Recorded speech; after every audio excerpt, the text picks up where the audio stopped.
Hello, Pod Smashers of the Internet, and welcome to another episode of 80-bit Pod Smash. Where gaming goes to grab a beer. We're your hosts, Penguin and Termite. I am Penguin. And I am Termite, and we are a weekly video game podcast, smashing together ideas that you care about with video games.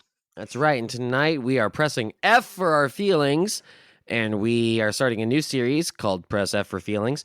And for each one of these, we will cover a different emotion, human emotion, and talk about how video games or how specific video games like elicit that emotion or accurately portray that emotion in a psychological way. And we're kicking the whole series off with probably the single most important emotion that human beings have. I said important, not good emotion, but we're doing fear, also in honor of the fact that it is now officially October and Halloween's just around the corner and it is Spooky-tacular month. So we're going to talk about the emotion that drives drives the commercial holiday, and that is fear. Although I guess it drove the traditional holiday as well, but it's fine. We'll talk about fear and we'll dive deeply into it, hopefully, in a little bit. And hopefully this episode will sort of serve as a template for future episodes, or it'll be so bad that we'll be like, we need to rework this entirely. But we'll get into all that and more. First, where gaming goes to grab a beer. So normally I would ask you first what you're drinking tonight. You have a special very thingy. Excited. Let's try it. So I'm gonna show it to you first.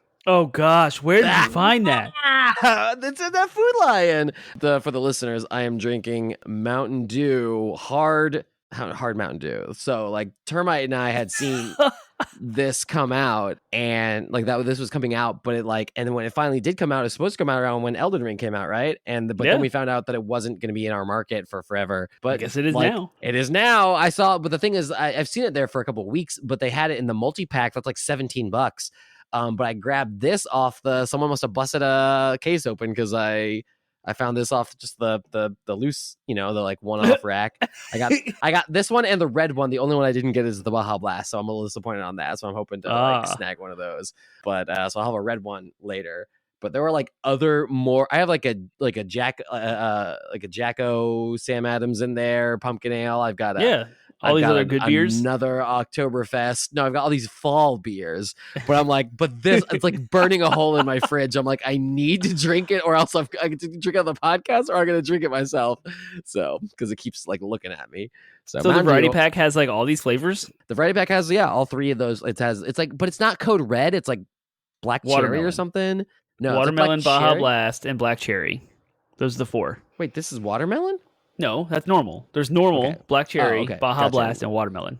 Yeah, gotcha. I'm looking at it. Yeah. What do you think? The normal hard Mountain Dew. It tastes like a Mountain Dew with just a little bit of alcohol, but I can also taste that like zero sugar aspartame taste or whatever. Oh yeah, because it's like the zero sugar. I also get that I get that a little bit more than the alcohol. And I have to say, the two flavors combined with all the like Mountain Dew flavor as well it's very sickly sweet, but I still like it because it still does taste like Mountain Dew. So I still sign off on it.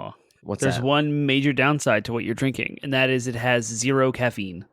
Yeah, but I'm actually glad for that tonight because that's true. I probably should just go to sleep after this because it is a little bit later. So that's what I'm drinking. What are you drinking? I am drinking a Star Hill Seasonal Red India Pale Ale, a red IPA called Reviver. And their can artwork has improved, but there's never anything to like read. So I'll just go with a personal story. Okay. So I live, half a mile from Star Hill, and it is the only way out for running. And I'm now training for a marathon, so I run 6 days a week, which means 6 days a week I run by Star Hill. And I smell their brewing. Like all the time. They have the garage doors open and you can smell the boil and it's amazing. This beer tastes like whatever they cook all year round. This one style of beer tastes like the smell of what they do all year.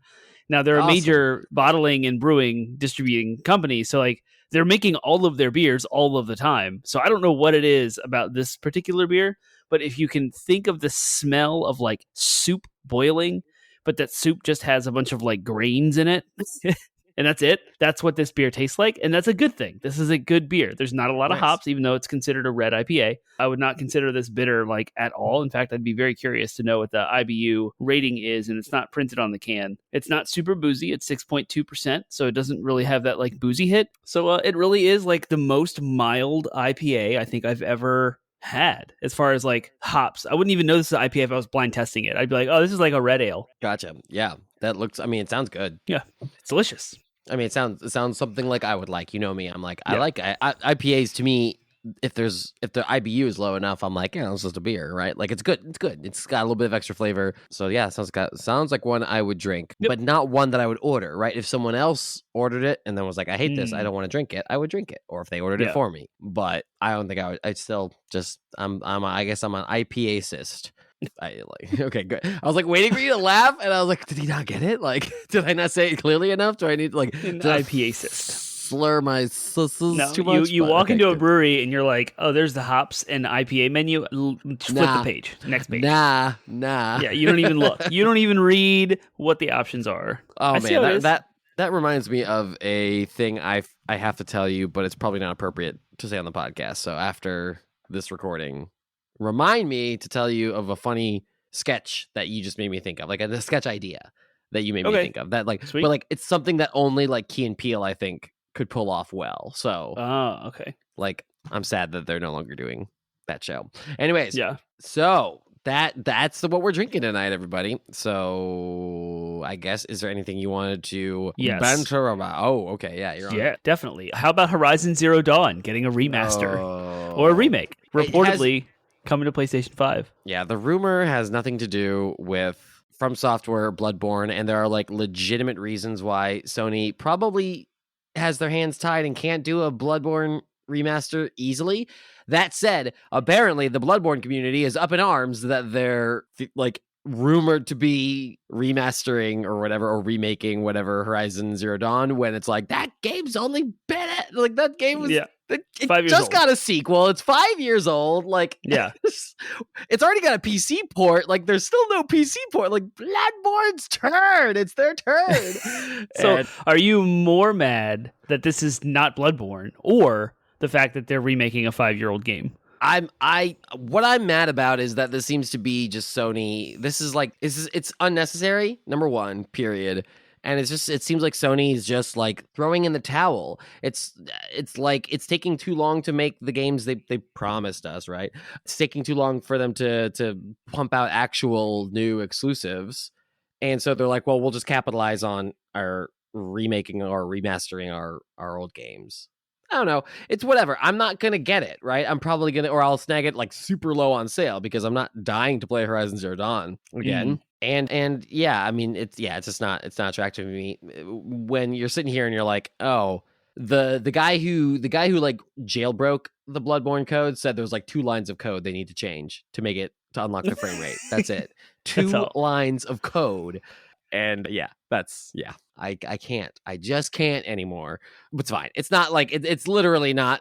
It's just more of Sony's. Like, again, the narrative's getting away from them this time, and I'm just wondering. Like, I feel like it's Jim Ryan. I feel like this is Jim Ryan stuff, right? I don't know why. Jim Ryan just strikes me as the guy who's just like, it's like ever since he's been in charge, like the bad decisions have been coming, and it's just a rumor at this point. So who knows if it's true? But you know, It's it a wouldn't surprise me. very, very solidified, corroborated rumor. Like, It's this a is more believable real. one too. Yeah. Mhm. And some of the people that would normally refrain from speaking on speculation are out, like, confirming this is a thing, including Polygon and IGN and all them. If Guerrilla Games is working on it, which I don't know if it's confirmed they are or not, but if they are, then like, again, it's like you're wrapping up talent in something that should be put towards a new IP and something new. And yeah, I know.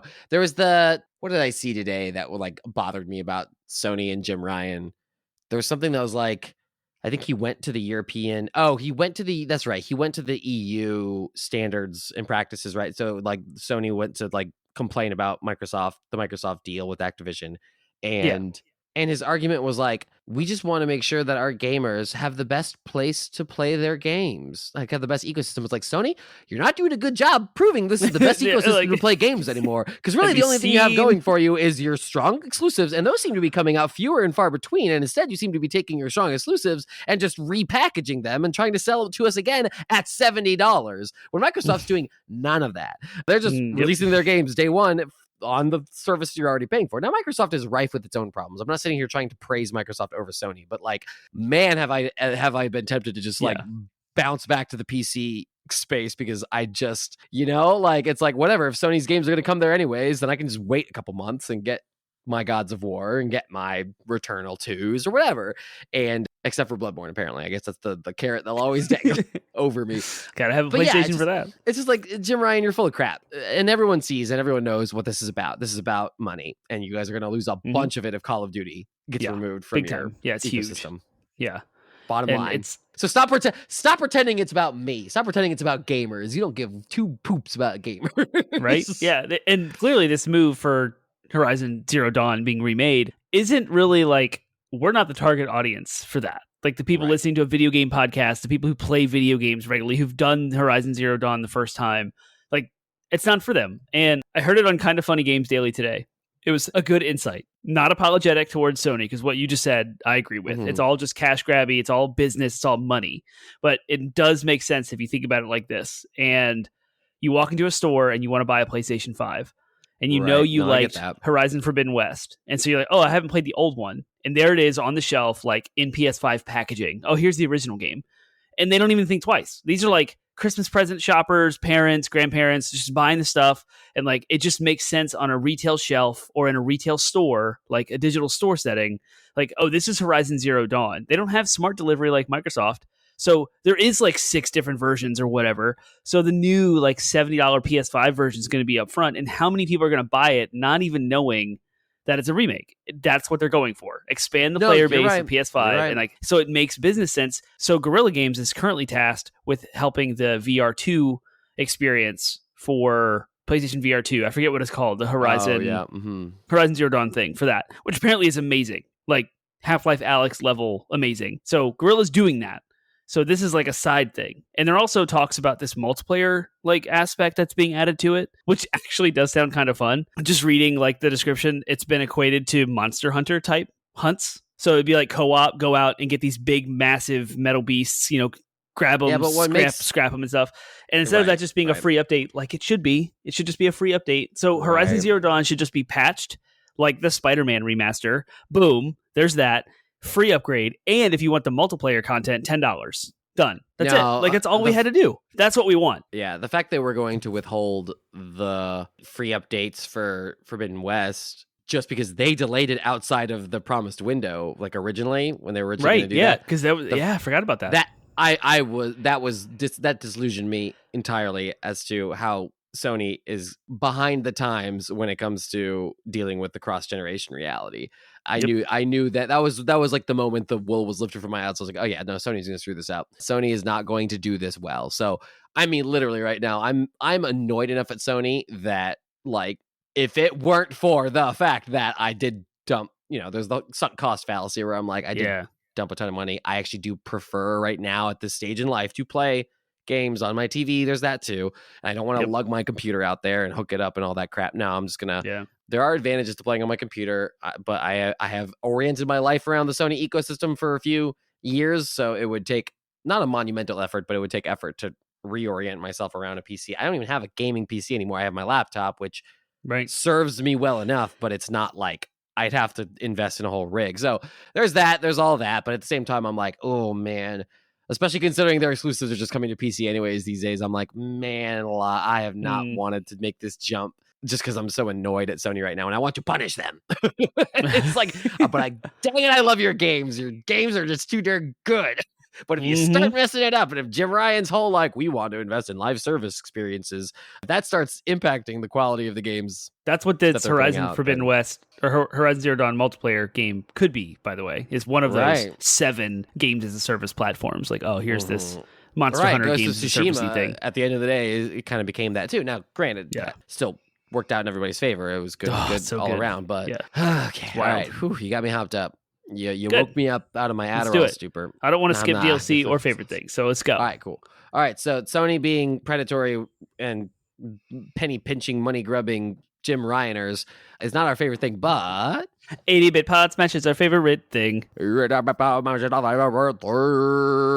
Favorite things, a little segment of our show, a little side conversation about something that we are digging this week with hopes that we will inspire you to pursue maybe the same thing or something we're digging. Can be deep and meaningful or super shallow, however you would like. So what is your past week's-ish favorite thing? My past week's-ish favorite thing is a weird one. I've been digging the hurricane weather. Yeah. The rain, the Yeah. clouds, the wind. Me too. It's I'm with dynamic. you. This is it's amazing. exciting. It's cold now. It's like a high of like 54 today. I'm like, it's fall weather. It feels like fall. I had already mentioned that last week that it was like finally we have an actual. It's October. It's the first week of October, and it feels like it should be the first week of October. It's great. Finally, but I feel like it's been like 6 years since we've had. It's been this. more than that. It's been like the better part of 2 decades. I feel like I remember having Octobers that were 80 degrees when I was still in high school, which is in the mid 2000s, which is in the late 2000s. So I'm like, anyways, all that's just to say, I'm digging in the weather. But on top of that, specifically the hurricane weather and the rain. Normally, I don't love rain itself, but I loved the rain this time because me and my son were sick all weekend, and it was nice to have two excuses: being sick and it being rainy, to just cuddle up in blankets and watch movies and like play game. I mean, I got him to like agree to watch me play some games. We played Spider-Man, the remastered Spider-Man on PS5. We played Kana. We played Hollow Knight. We just had a blast, like playing games. Him watching me play games with holding a GameCube controller, by the way, and pretending to play alongside me, burning the crap out of my GameCube battery, my Wavebird batteries, but whatever, it's fine. Those things are beasts when it comes to battery life. And then so it was a great. Yeah, we played games, we watched movies, we just were sick together, and that was my favorite thing. All right, sweet. I could also go on about the weather being a favorite thing because we had like a community. This is not my favorite thing. It's just ripping off yours. But we had we have a common house up here in our community, so it's walking distance from everyone in the neighborhood. And one of the guys was like, "I'm being driven insane by my little daughter. I love her, and I'm spending a lot of time with her, but it's like constant." So he suggested to the entire community, "Why don't we get all the kids together, and then the parents can hang out, kids can hang out. Let's put on a movie." He went to Costco and got snacks like popcorn and trail mix and stuff, and it was awesome. That was really cool. Not my favorite thing. My favorite thing was I have been thoroughly enjoying Splatoon 3 with my son Sam because I got a second copy for him on his Switch. I had to make him prove it first. Nice. I had to make him prove it because he hated the Splatfest, the demo at first. That was the litmus test, and I wasn't going to do it. And, well, there's 2 other kids in the neighborhood that each have a copy of Splatoon 3, and another dad's got a copy. So there's 5 people total that all have copies. And so we didn't plan this. This wasn't like a thing that just kind of like became organic, like, hey, our kids are all free at the same time every night.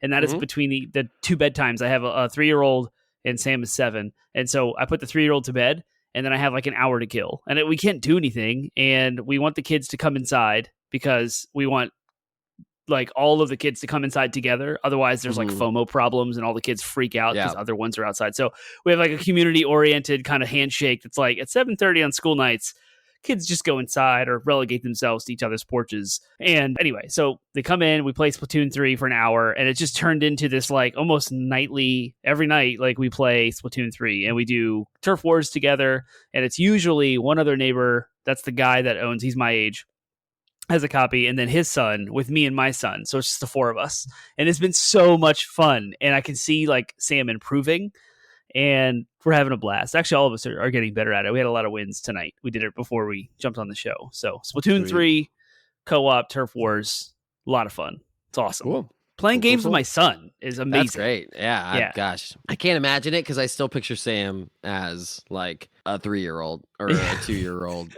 And yeah, but he's like big. He's in like 2nd grade, now, so that's nuts. Yeah, that's nuts. So yep. Cool. All right. Well, I was looking at the wrong notes. I was looking at notes for Bloodborne.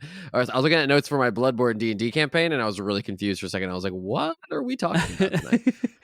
So that's you would love to talk about that. I would 100% talk about it. Yep. Cool. Well, that's favorite things. So that leads us to our last segment, which is DLC.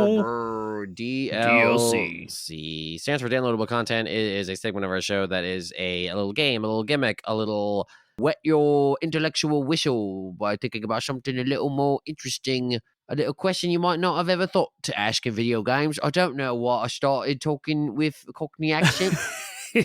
So my dungeon master's coming out a little bit. I'm not I started thinking about my DM in my Bloodborne campaign, and I guess I just started going into Dungeon Master mode. So the rest of this podcast, I'll be doing in my Cockney accent for practice's sake. No, that got a little Australian there at the end, so that'll be fun to listen I don't to. think you could that's a lot to keep up for the rest of our show. Can you do it? Honestly, it gets easier the more you sink into it. Like I noticed that when I was doing the Belter accent for our last campaign, the more I did, it was awkward at first, but the more I did it talking as that character, the more I was like, oh, okay, all right, yeah, I'm sinking into this now. I'm feeling this accent. So nice. At least that's how it is for me. I don't know how it is for others, but cool. Because when it sounds right. So I guess I made that sound right last time, so I just keep doing that. I don't know when it sounds right because I guess can't do accents correctly. Fair. Do you call it? This is not... Oh, man, that is bad. That was like cartoonish. Yeah. That's all I got. So our DLC tonight is one that I literally came up with while doing a Cockney accent. And it is in honor of talking about fear tonight. I wanted to kind of revisit... Well, we're talking about horror games a lot tonight, so we did a whole episode on the horror genre. It might have actually been our first deep dive now that I think about it, but that's not what we're talking about tonight. We're talking specifically about fear, so they're closely linked, though. So I wanted to talk about horror games. So I want you... No, because now I've sort of spilled the beans, I guess.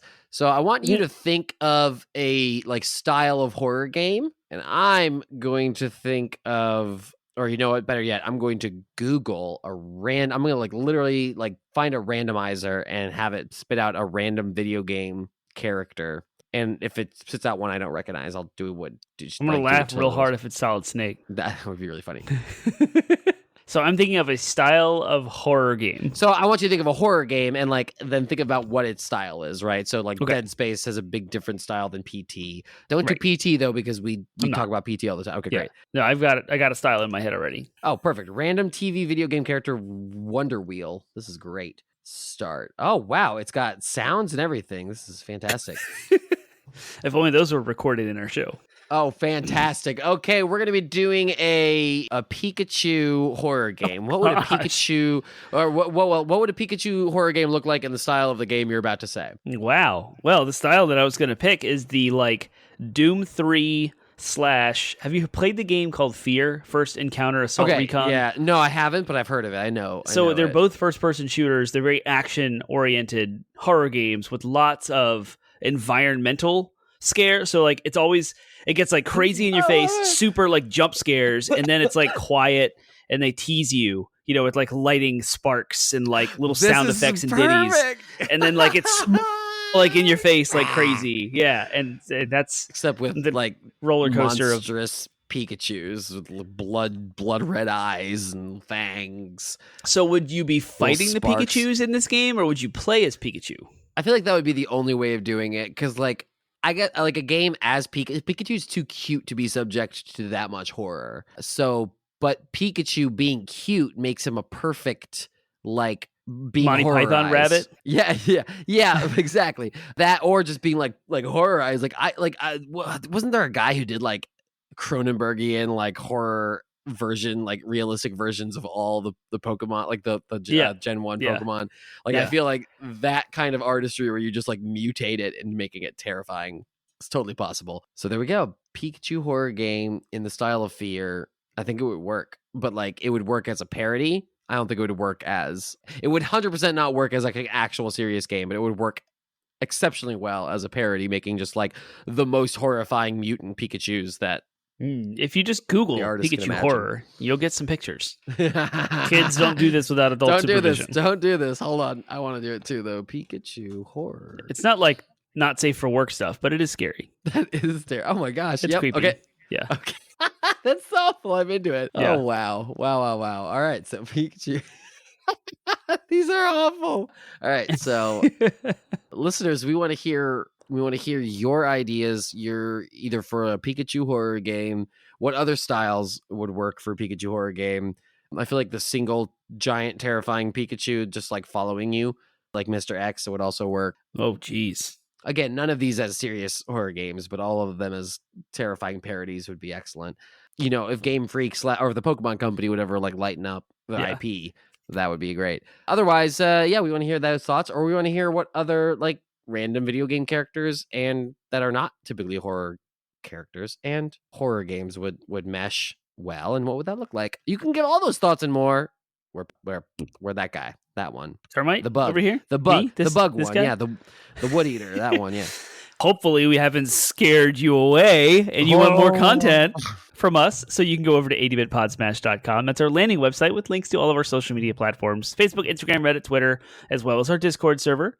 And you can interact with us, give us your thoughts, comments, questions, concerns, ideas, in an interactive format. So tell us all about your scary Pikachu video games. And then if you are coming by way of YouTube or Twitch, or like you just found a business card from us and you want to know more about what we do, we have a weekly video game podcast that drops every Monday at midnight Eastern time, whether it's standard or daylight savings, whatever standard's going on. Midnight every Monday, we drop a new episode at 80bitpodsmash.com. It goes on Spotify, Google Play, Apple Podcasts. We have RSS feed you can throw everywhere. So go check us out, 80bitpodsmash.com. Yes. This, by the way, is dangerous because, like, when you start getting near the bottom, you're just like, it's a Mountain Dew. I'm just drinking a Mountain Dew right now. Yeah. I'm not. It's only 5%, though. It's only 5%. It's only 5%, yes, but if you're just like, oh, sweet, we'll get a bunch of these and play video games all night, you're going to have a fun time. Put it that way. Yeah, sounds cool. Get a 12-pack. Yes. Or the, like, 18-pack or whatever it is, 17 bucks, whatever. Okay. Fear. Press F for feelings. So we wanted to I wanted to do this because I actually originally wanted to start with grief. I had mentioned that last time because there were a couple of games. This is actually even before I played Rhyme, which is a game literally about the 5 stages of grief.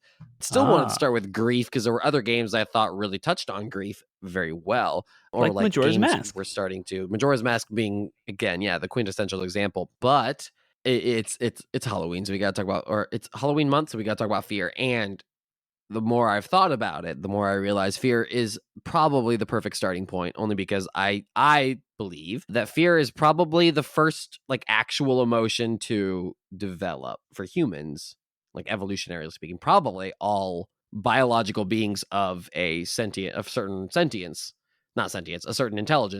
develop fear first. And there are reasons that I will talk about that. But, well, I'll talk about that by introducing our first question, which is from a human psychological perspective. What is fear? So, I mean, everybody knows what fear is. We don't have to draw a boundary too much, but I think I specifically want to talk more than from what we've learned psychologically speaking, and what is it, biopsychologically, right?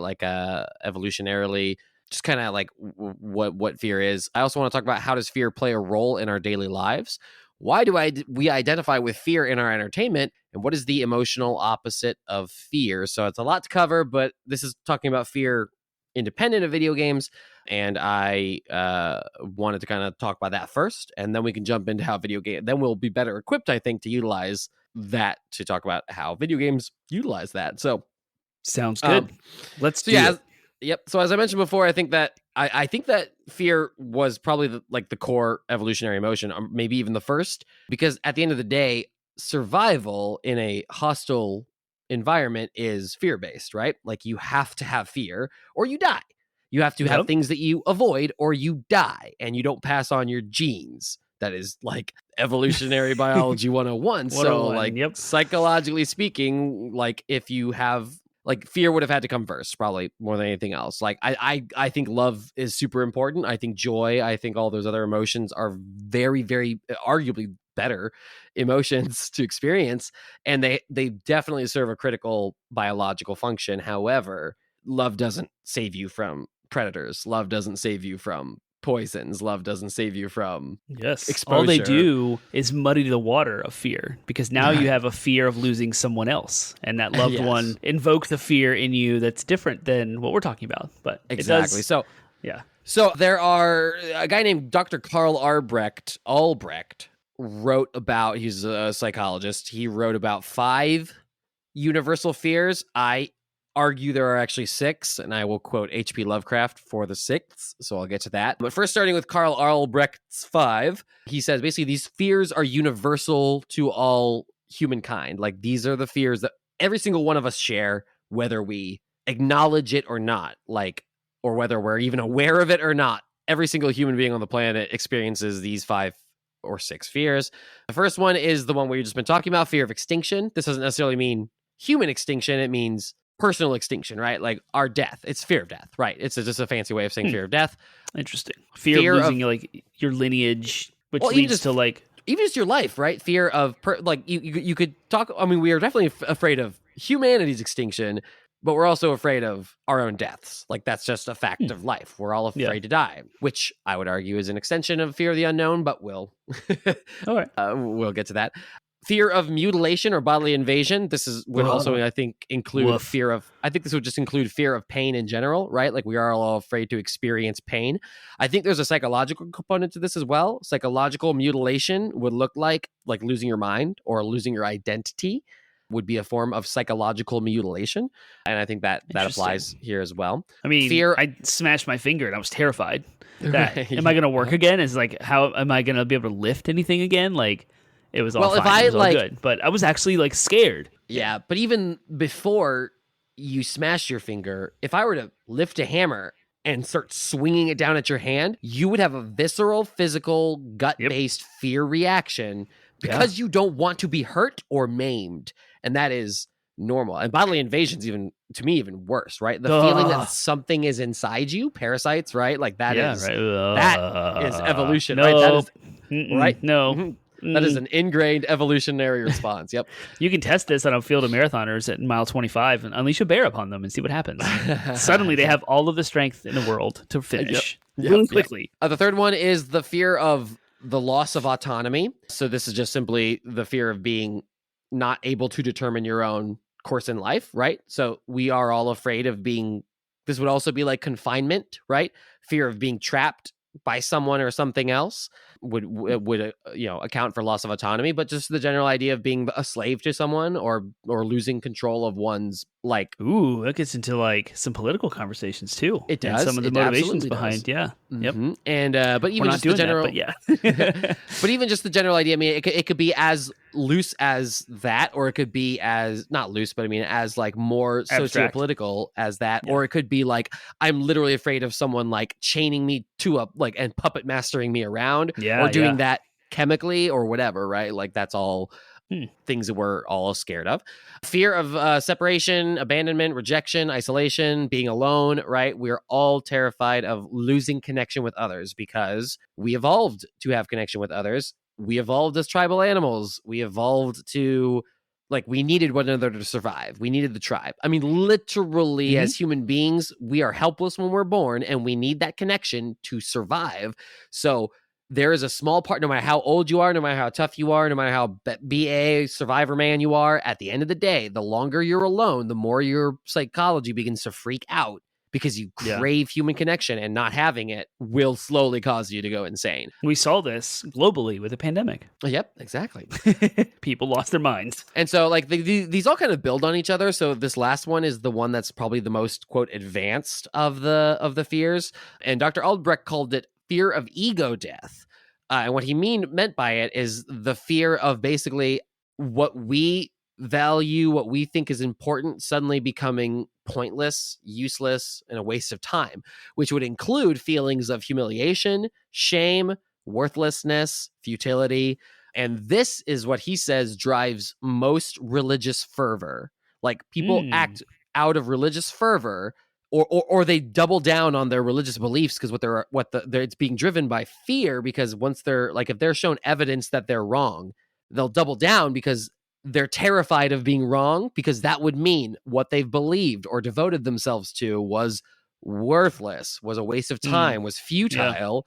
And therefore that brings out feelings of humiliation, of shame, because at the end of the day, we all think in order to survive, many ways we build up these delusions of ourselves. Yep. And if you start knocking those delusions down, then suddenly we feel like it sort of shakes up our identity, and that terrifies us if we don't believe that we have a purpose and have meaning. And so we all are driven by that fear, whether we acknowledge it or not. You could be the staunchest atheist in the world and still be terrified that someone might knock you down a peg, intellectually, whatever, right? Because then, what if I'm wrong? Nope, I can't be wrong. That's impossible. I've spent too much time. Read too many books, right? Like it's across the board fear. And then I argue that the sixth fear is the good old Lovecraft quote: "The oldest fear is the fear of the unknown." Or sorry, the oldest human emotion is fear, and the oldest fear is the fear of the unknown. And I think that rings true. And I think that it was a gross mistake by Dr. Albrecht to leave that one out, because I do think what we don't know terrifies us. And you see this playing out in the workforce right now. Lots of people, and I will fully admit, myself included, sometimes are hesitant to leave their current crappy job because they're afraid of what it would look like if either A, they can't find a job, or B, the new job would be, what if the new job is worse? What if I go somewhere that's worse? And so always that what if, I don't know what to expect. And that plays out on a cosmic level as well. We are all terrified of the fact that we don't know what's out there, and we don't know what could kill us, right? Like we don't know what could just wipe us out like that. We don't know again, going back to the fear of extinction, we don't know what comes after death. We don't know what, may or may not come after death, or nothing, right? Nothingness, we can't fathom, we can't contemplate nothingness. So the fear of what it would be like to just cease, that terrifies us. Yeah. So I think the fear of the unknown is quite frankly is a thing to be talked about. So, and video games utilize the fear of the unknown very, very well. So we'll get into that. Yeah. So finally, my last thought here on psychological fear. I thought really hard. I really like to do the thought experiment of what is the opposite, right? The opposite of fear, I was thinking to myself, I was like, is it love? Is it courage? I've always said I do not think that the opposite of fear is courage. I've always said that I believe courage is acting despite one's fears, having fear, the presence of fear, or whatever, and choosing to act on what not the fear is telling you, or what the fear is not telling you. Yeah. So it's kind of similar, but I don't think courage is the opposite of fear. I think the opposite of fear, the feeling that one has that is on the other end of the spectrum, I think is what we would call the feeling of security, the feeling of being safe. I don't need to be afraid because I am feeling secure. So whether that's secure in a relationship or secure in literally, I am safe in my home. I have a panic room. I have security cameras. I don't need the security of ignorance, I would even say, is a feeling that happens, right? I don't need to worry about what I don't know because I'm just going to be comfortable in my ignorance, right? Like there's like, I wouldn't say the feelings of security are always good feelings, but it is the feeling that is opposite of the feeling of fear. And I could probably be super ignorant in this statement, but I do think that people who have like really strong anxiety issues, they have coping mechanisms, and those coping mechanisms are to reduce the anxiety, which therefore is to increase safety. Yes. Like, and so it can come out in thousands of different ways. But what you just reminded me of, like, some people have financial security, they need that, and it can be an OCD thing. Some people have to have clean, organized spaces, and some people have to know everything in advance. Like they have to have all the plans laid out. Like they need to I'm have sitting here that. Going, fear of the unknown, fear of rejection, right? Like, is ultimately the fear of cleanliness is, well, it's a couple things. There is a general feeling of like, I want the space to be clean because my biology is telling me that if it's not clean, I'll die because it used to be that way. Yeah. And number two, it's also similarly I saw a really funny quote that was like ADHD advice for someone who's from someone who's not ADHD. And it was like, just get a planner. And then it was like, ADHD advice for someone that you know is ADHD, right? From someone. Yeah. And it was so if you ever need to clean your room, just invite people over, because the fear of embarrassment of seeing how awful your room is will override your broken dopamine receptors. But no, there's also the fear of rejection, that like, oh, they're going to come over, they're going to see what I actually live like, and they'll hate me or think I'm gross, like judge me, fear, whatever. Yeah. Yep. That's why it's such a powerful emotion, because it overrides so many other emotions. Like, boom.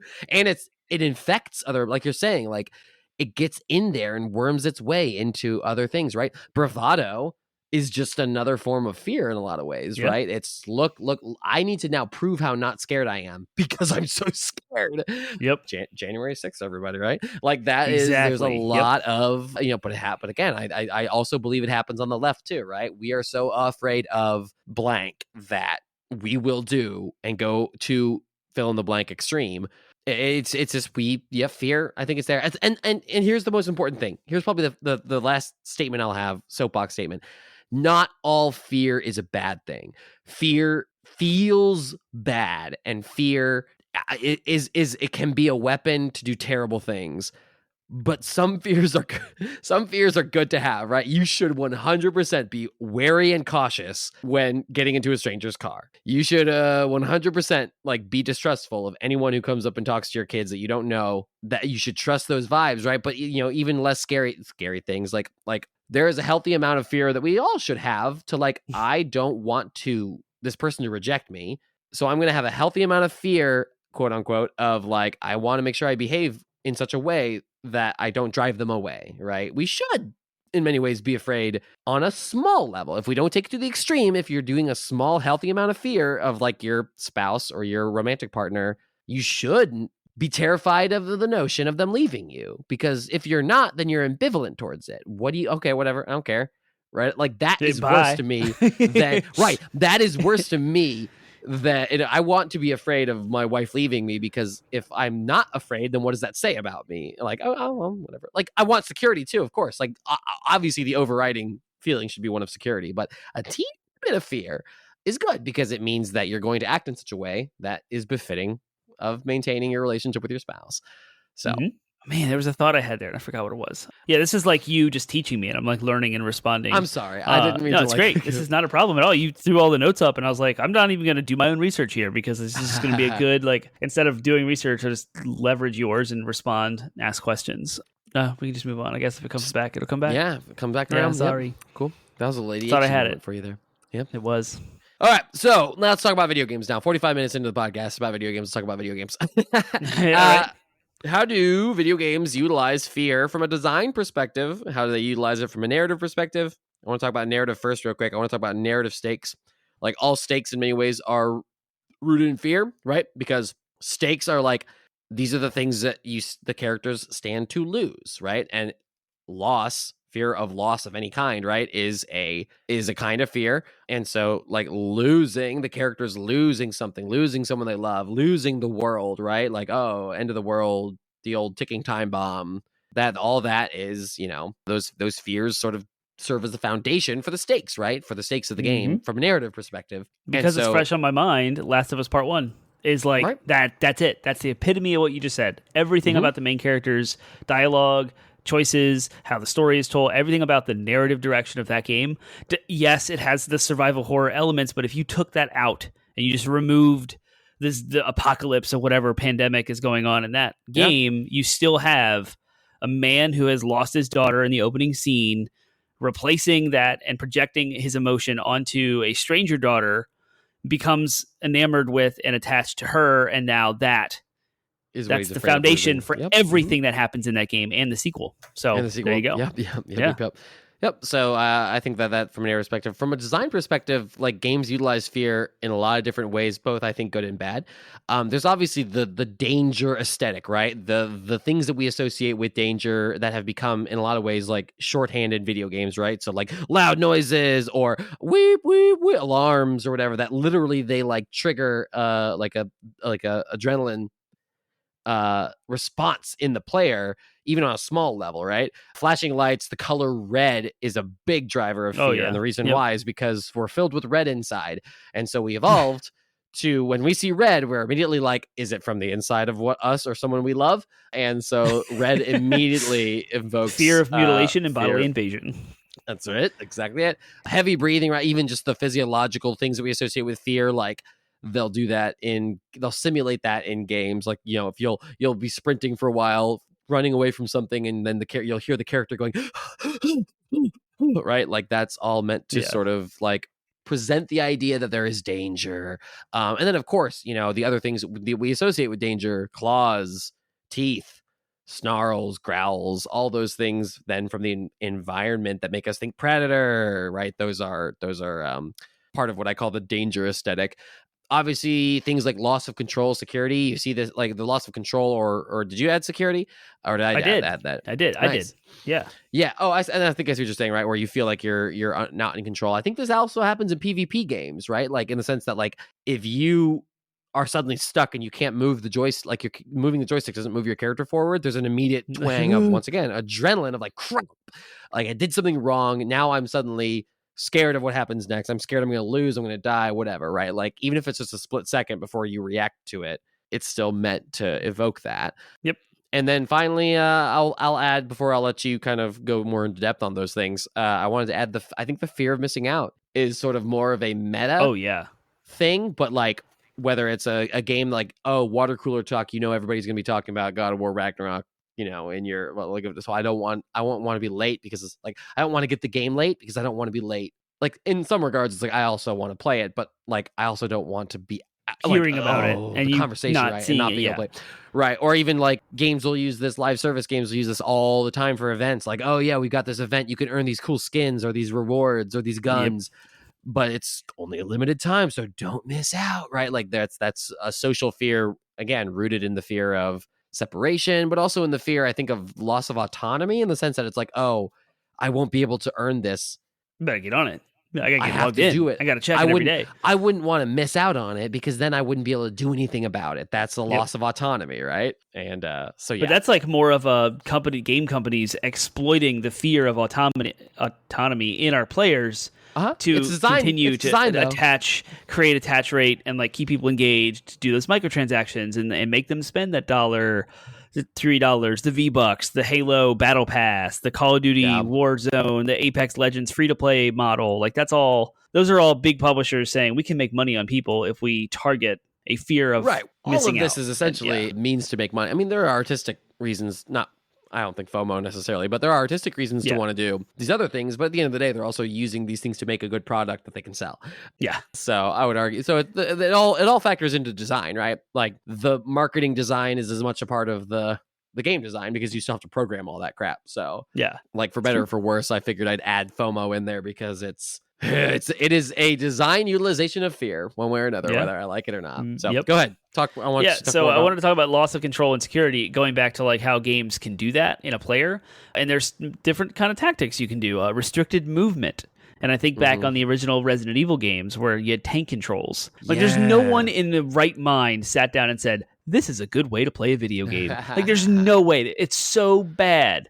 But the reason why I think it was implemented is mixed with like the still framed, like you can't move the camera in the original Resident Evil, which means your viewpoints are limited. So now you have restricted environment. You can't see specific angles around what's around corners or what's behind you. And also it's really difficult to move. And that's fundamental to the game mechanics, which is all built into the design to evoke the fear of your autonomy, the unknown, control. It's also the fear of the unknown, right? Yeah. Because what's behind that corner? What's behind that door? Yeah. I mean, I always loved the Resident Evil's design where it's like, it's just a black screen with the single door and then the door opens. You're just like, what's behind? I remember freaking out as a kid because it's always, we're so much less, ironically, we're less scared after the jump scare. Once we see it, we're like, okay, I know what I'm dealing with. Tooth and claws, let's go. I've got guns, it's cool, let's go. It's but what is it? But what is it? But what is it? Like, oh, the liquors and everything the first time where you just see the drops of saliva and you hear that. You're just like, what horrifying monstrosity? Where is it? Oh gosh, it's around me. Yeah. And then, of course, restricted lighting, so you can't see around. Like you walk into a huge space and it's just dark, so you don't know what's there. Yeah. And then scarcity of equipment, consumables, and items is utilized across various survival games and various horror games as well. You say, "Oh, I have a gun, I can deal with that," but your gun is 2 shots. And 2 shots is not enough to take down a single one, and here's 5 of them. So you're stuck. So you have to run and like find a different tactic, and that evokes all of those fears of like adrenaline of getting away. And so different, really games like that don't have it at all, right? Like there's plenty of other examples, but like PT. What's the one with the photographer? Outcast? Is that? It's like night Fatal vision. Frame? All you have is a camera. Yeah. No, I think I know what you're about. I'm also thinking like the Slenderman games. Yeah. The Slenderman games Amnesia. where it's just like, it's a flashlight, all you have, right? Like, that is an aspect where the quote walking simulator, the first person walking simulator, like those shine in that design shines in horror games. Why? Because you don't have a means to defend yourself. And that is, more terrifying, right? Because again, autonomy comes into play there, but also, it evokes, even if it's a safe place to do it, so to speak, you're not actually going to be mutilated in a game. The feelings of being mutilated, that sound effects of when you get crunched to bits or whatever, they all are meant to evoke that at a visceral level. if Mhm. not a actual like conscious level, but definitely a subconscious level. We just right. Yeah. And even like there's a reason why we are terrified of seeing corpses or bodies ripped apart, right? Because there's a reason that imagery is terrifying, is because the immediate place our brain goes is, oh my gosh, what if that happened to me? Yep. Even if we're not, again, not all of this is conscious. You're not sitting there being like, because we're gonna probably get messages from tough guys who are like, I'm scared of that crap. Like, okay, all right, I believe you. You're a tough guy. You're a big boy. Defend yourself. I don't believe you. 1 second. You're like the bravado there is like it's ingrained in us to be viscerally at least unnerved, but Yep. unnerved is just a tough guy's version of fear, right? Like, it's just, Yeah. yep, nope, you're scared. And think about Anyways. the over, or not even an over, but an empathetic response. Say like, to even, so the opposite to me of bravado is like, I'm tough and big. The antithesis of that is empathy, where it's like you just are so fearful from what they're dealing with, like someone else. Like you put yourself in their shoes. Yeah. You still have to go through that hoop of that happened to me and I'm experiencing it. So then that now I'm really even more off put, or this is so much more awful now that I realize that I've dealt with that realization. It happened to someone else, And it's like you still have to go through that lens of self, like it went through me. Well, there's so when you see those, I've heard good arguments as to why that, like that actual, they call it effective empathy, where you actually are feeling what the other person's feeling, or that's believe you're feeling what the other person's yeah. feeling. Yeah, I've heard that, like, ironically, effective empathy is actually more selfish than what they call, what's it called? Intellectual empathy, or it basically it's what we would also call sympathy, right? Where it's like, oh, I can think about how that probably sucks for you. They say that's actually better, because if you're doing that version of empathy, it's more about, oh, I've reasoned in my mind that it must suck for you, so I actually want to fix that because I'm thinking about you. Whereas effective empathy, oh, I'm feeling bad. I'm feeling what I imagine you're feeling. And so your actions as a result of that are going to be more about making yourself feel better. Oh, interesting. As opposed to the other person actually making the other person feel better. Yep. I've heard that. I was like, wow, that blew my mind, because I've always been taught, oh, you have to empathize and feel what that person's feeling. Yeah, but if I do that and then I act, am I actually trying to make them feel better, or am I trying to make myself feel better? It's a whole different way of thinking about it. Taking the self out of all of this is super important, but also super important to recognize that it is ourselves. Yeah. That we all feel these things. And hey, sorry, despite what decades and decades of toxic masculinity have taught you, it's actually really important, men, to acknowledge your feelings, because you have them. And they probably govern more of your behavior than you would like to admit. Actually, they govern pretty much all of your behavior, so just like accept it. You're not like a cold, rational stoic. Anyways, the last one I do want to hit on, game design, real quick, because I forgot that this one was mine that I added. But ranks, ladders, all of those are fear-based, because they're based off that fifth fear there of ego death. I'm not as good as I thought I was. It is a very specific kind of player. I don't think every single player feels this, right? Obviously. But game designers are happy to exploit this fear in order to basically develop an entire esport phenomenon, right? Like, it's like, oh, like, you're the best. Let's prove how best you are. And if you're not the best, and your fear, what drives you to be the best, is based on that fear of, but what if I'm not the best? Then my ego is destroyed. And what am I if not the best Overwatch player? What am I if not the best StarCraft 2 player? What am I if not the best Call of Duty, League of Legends? Overwatch. I said Overwatch. And I literally was trying to get away from Blizzard. There we go. Splatoon player, yeah. Cool. So, all right. So aside from games that utilize fear, what are the best games that are about fear, and what are the best games that are about fear that aren't specifically horror games? So games that are like, this is sort of a treatise on fear, but it's not actually a game that's like horror jump scares terrifying, right? It's more like, this is a game that is about fear. I like your examples, because almost all of them I think are not games. And there's another one in my head that games. you're probably going to talk about, so I'll leave that one for you. No, go ahead. So I'll start the Metro series. If y'all have played that, there are segments in the game that are actually scary to the player, and maybe that was my thought. I think this is it. This is the one from like questions ago. Oh, nice. My thought here. Go for it. From a game design perspective, it's a free win and a free get, that if you invoke fear in a protagonist that a player person is Yes. playing, you get both for free. So you can tell Yep. a narrative that has a character dealing with fear while also scaring the player who's controlling the protagonist dealing with it, and then Yep. get a double whammy. And it's not that much more of a reach to do that. Boom. So 2 for 1. yeah, Yep. it is. And so Metro series, well, my examples kind of touch on those things. But so yeah, the Metro series is a game based on an author's book that I should know, and I don't because I've not read the books and I'm not a reader. So sorry, but it's set in a post-apocalyptic Russia, and people are living in the metro systems below ground because there was nuclear fallout that mutated a bunch of creatures and made the mainland uninhabitable entirely. But in there is this main character stumbles upon an alien-ish or a mutated child. And so this child has gifts and things that like impart on the main character that then has a mission to go chase after, luring this main character out of this metro system. So there's fear of the environment, fear of the animals, the creatures, fear of leaving the security of the colony in the metro system, and also fear of unknown with this child and what is happening. It's kind of a supernatural sort of thing. And then there's like a war going on, of course, because people are crappy. And so within the metro systems across cities, there are factions of people that are fighting each other. And so you have all of that. It's a wonderful story. It's awesome. I actually kind of want to play it again now that I'm talking about it. But it is a very old game that has been like remastered. So I won't go into that much detail with the rest of my examples. I just wanted to highlight that one as not a super big, deep, scary game. It's not scaring you as a player, but it is the main character dealing with fear. So my other examples are Far Cry 3. You're just like a teenage white dude who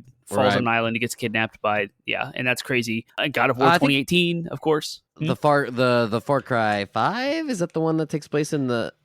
It's the one that's in the religious mountain. Like, I would imagine there's a lot of that, like, again, that religious zealotry fear that's built into that as Probably. well. Yep, go ahead. I haven't played that one, though, so I can't speak I haven't to either, it. so I can't, Yeah, Far Cry 3 is like a tropical vacation where you get kidnapped by this insane dude, but and it's very, very real, survival, scary. God of War 2018, of course, right? Kratos, Atreus...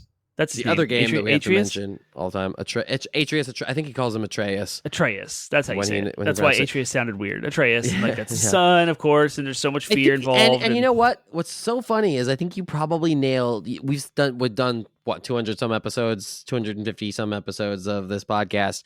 We talk about God of War frequently, and it's now I'm realizing I think that is what separates the aspect of fear.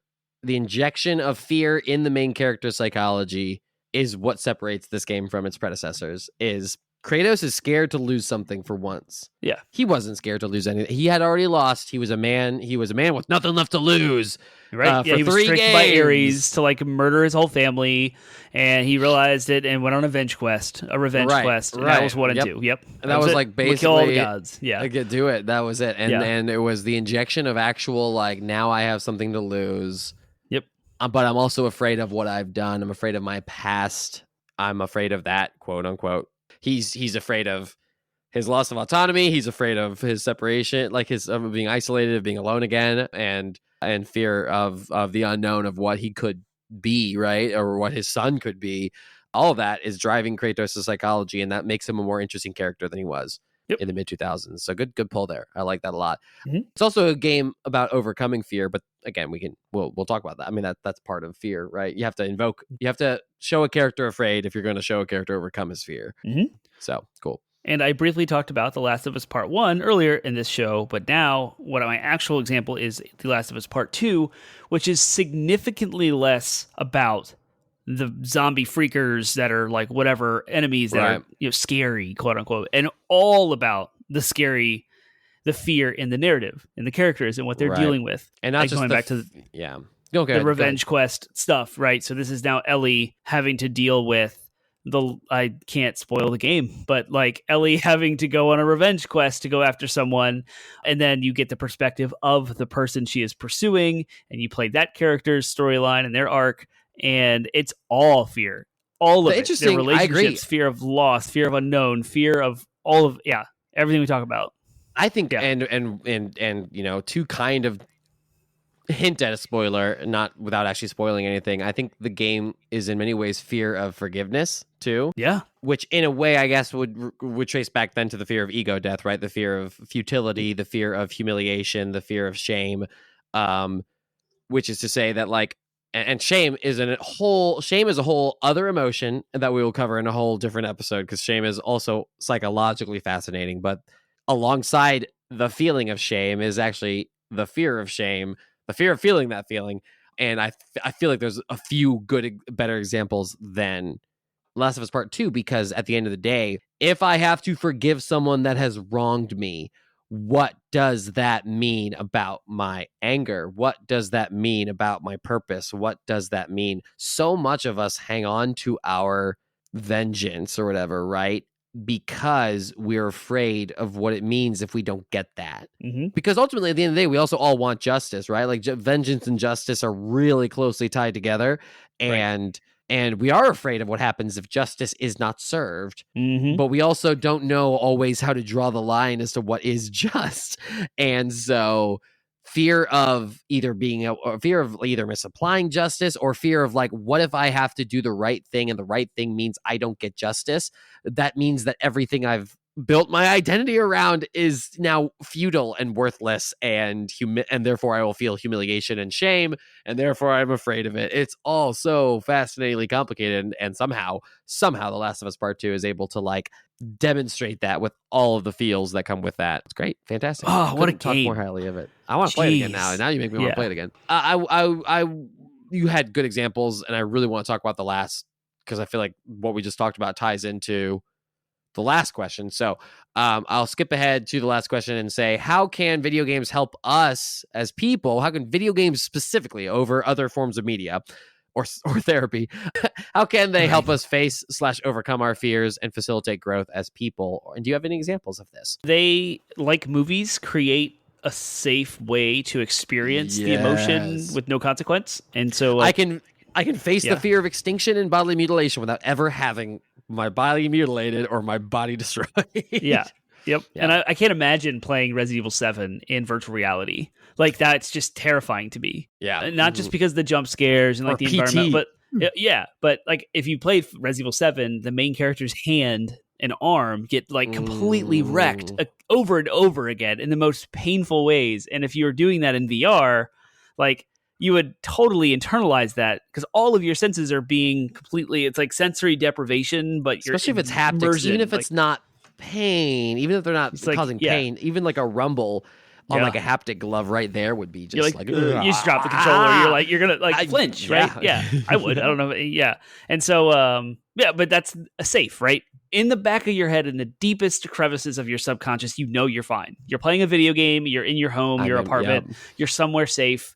It's fine. This is a digital entertainment experience. And so, yes, in the moment, like you said, you don't know what's happening. Boom, it's revealed. Okay, I'm fine. You're good. You just move on. And like, there's none of the consequence of, but it's kind of cool, because if you didn't have the video game or the movie medium with which to do that, the only way you would be able to experience it, I guess you could read it. So if you removed all storytelling, the only way to actually get that is to go through it in real life. And that's horrible and traumatic. Has a whole bunch of like mean, you can't simulate. You can't simulate. The video games are the pure so far. I mean, maybe there'll be a more advanced form of it later on in the future, but it's the technology and medium we have right now that is the best at simulating things that you don't actually want to happen to you. And taking to the extreme, that could also be like over the top, but yeah, like you said, there's a weird ambivalence that happens when you're playing a game where you're both terrified and feel that, like I said, that feeling of security at the same time. PT, like going through it, it is just mind-bogglingly scary. And yet, at the end of the day, I know I'm safe. I know I'm just on Danny's couch right now. I'm just on Termite's couch, and I am literally, my heart leaped out of my chest a second ago, but like, I'm safe. I'm here. I'm not actually being assaulted by a ghost. I think so. I think I've seen this play out in real life, though, in some small ways. I had a friend who was deathly afraid of spiders, like terrified, literally had arachnophobia. He started playing World of Warcraft, and anytime he'd have to fight spiders, he was freaking out. But like 5 years down the road, it was like, okay, I'm gonna kill some spiders. Like, you kill so many spiders in that game that eventually the fear of the actual spider the form of a spider begins to lose its meaning. It's just another thing you got to kill, right? Now, in real life, he probably is still pretty scared of spiders, pretty wary, but I have to think that some of that must have been tempered a little bit by his time in World of Warcraft. Yeah, what is So I think exposure therapy, I think is what it's that's called. exactly what it is. It's literally exposure therapy that you volunteer Yeah. for, Yeah. depending on the game and depending on the actual fear. And the I don't person think and all that. But right. Yeah. Right. Yeah. Yes. I don't think that it's right. I don't think it's a solution for everybody. I think it would be something that you would probably want to talk to a therapist and psychologist about before you're just like, I'm going to overcome my fear of blank.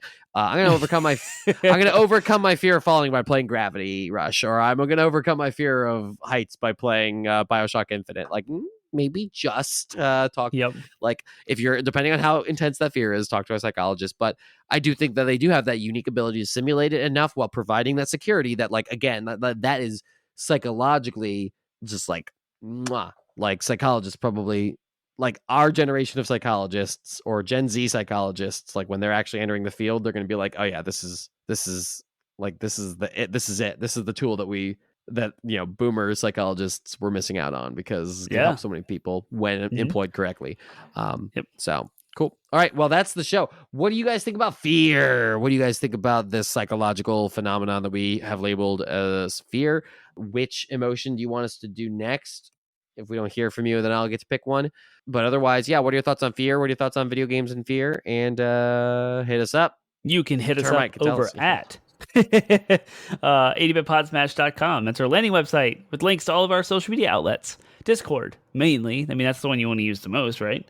Facebook, Instagram, Twitter, Reddit. You can start a subreddit conversation. You can start a conversation in our subreddit topic. And also, if you want to find us on more of your audio platforms of your choice, for more convenient listening in your car or where have you, every Monday at midnight, we launch a child-friendly, family-friendly conversation about video games Mondays at midnight at 80bitpodsmash.com, on Spotify, Google Play, Apple Podcasts, wherever. And that is where you can find us. Awesome. So next week, we're going to be talking about something that we don't talk about a lot on our video game podcast. We talk a lot about PlayStation, Xbox, AAA games, Steam. We're dipping in the PC base. We talk about Steam. We talk about Epic Game Store, whatever. But not so long ago, if you typed in your little search bar games on your Windows PC, the games that would show up are not Path of Exile or League of Legends. The games that would pop up would be Solitaire, Galactic Pinball. Galactic Pinball was the best. So those are called what we call preloaded games, and they would just come on systems, and there are a ton, right? And then again, there are Windows is the ones I'm most familiar with, but there are plenty of preloaded games that would come on Macs and other operating systems. So we're going to talk about that whole thing, preloaded games, what they are, and like how they formed the foundation of gaming for a lot of us 90s kids, whether we like to admit it or not. And they're still shaping foundations of Yep. So 2020 kids. All that. And parents, grandparents, and more. There's Next a week, reason right? why they're still loaded. Next week. Yep. We'll see you next week.